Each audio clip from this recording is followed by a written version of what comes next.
ہدایت سے روگردانی کرنے والے الگ ہوتے ہیں.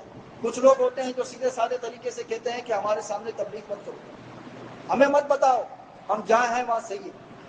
اور کچھ لوگ ایسے ہوتے ہیں جو بحث کرتے ہیں کہ تم غلط ہو, جس میں نے بتایا کہ تھوڑا سا علم آ گیا, علم آنے کے بعد وہ دوسرے کو ایکسیپٹ نہیں کریں گے. ایک مزدور طبقہ, ایک بلاک اٹھانے والا مجھے تبلیغ کر رہا ہے, ایک رکشہ چلانے والا مجھے تبلیغ کر رہا ہے, ایک مزدوری کرنے والا مجھے تبلیغ کر رہا ہے, یا ایک میکینک مجھے تبلیغ کر رہا ہے, یا ایک جو ہے وہ چھوٹا کوئی کام کرنے والا, کوئی دکان چلانے والا مجھے تبلیغ کر رہا ہے, وہ نہیں مانے گا. شیخ الحدیث, شیخ القرآن یہ کبھی ایکسیپٹ نہیں کریں گے. یہ شیطانوں کی صورت ہے ان کی.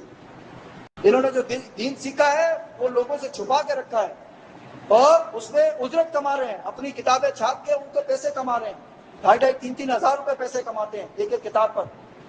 ان کو منافع ہو رہا ہے, فائدہ ہو رہا ہے, وہ کیوں ایسے کام سے انکار کریں گے؟ اس کے بعد مالک بیان کرتا ہے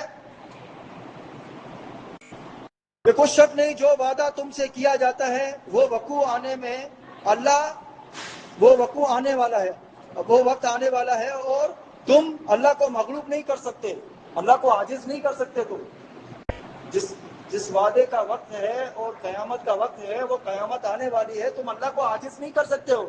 اللہ نے پہلی بار ہمیں نہیں تخلیق کیا, ہم کچھ بھی نہیں تھے, ابھی تو پورا جسم ہے ہمارا, ہم زمین میں دفنائے جائیں گے. ایک عجب الجنب کے ذریعے سے مالک پکڑ کے اٹھا دے گا. دوسری بار بنانا, پہلی بار مالک کہتا پہلی بار بنانا مشکل ہے, یا دوسری بار؟ ایک چیز ہے بنائی گئی ہے, ایک الماری ہے آپ کے گھر میں ہے, آپ نے اس کو توڑ دیا, توڑ کے ایک سائڈ پہ رکھ دیا کہ ابھی فی الحال میرے پاس جگہ نہیں ہے. تو دوسری بار, دوسرے سال بعد, 3 سال بعد, 4 سال بعد آپ نے اس کو اٹھایا, آرام سے اٹھا کے جوڑ دیا. تو پہلی بار بنانا مشکل ہے, دوسری بار بنانا مشکل ہے. تو مالک یہی مثالیں بار بار ہمیں بیان کرتا ہے کہ ذرا غور و فکر کرو. تو ہم نے غور و فکر کرنے والے, اللہ کی بات کو سننے والے, اللہ کی بات کو ماننے والے, قرآن کے سمجھنے والا اللہ نے ہمیں بنایا ہے. شکر الحمدللہ. پھر اللہ کے نبی کو حکم ہوتا ہے کہ کہہ دو کہ لوگوں تم اپنی جگہ عمل کیے جاؤ, ہم اپنی جگہ عمل کیے, میں اپنی جگہ عمل کیے جاتا ہوں. ان قریب تم کو معلوم ہو جائے گا کہ آخرت میں وحشت کس کا گھر ہے. کچھ شک نہیں کہ مشرک نجات نہیں پائیں گے.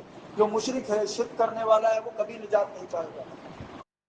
شرک کرنے والے کو احساس بھی نہیں ہوتا ہے کہ میں شرک کر رہا ہوں.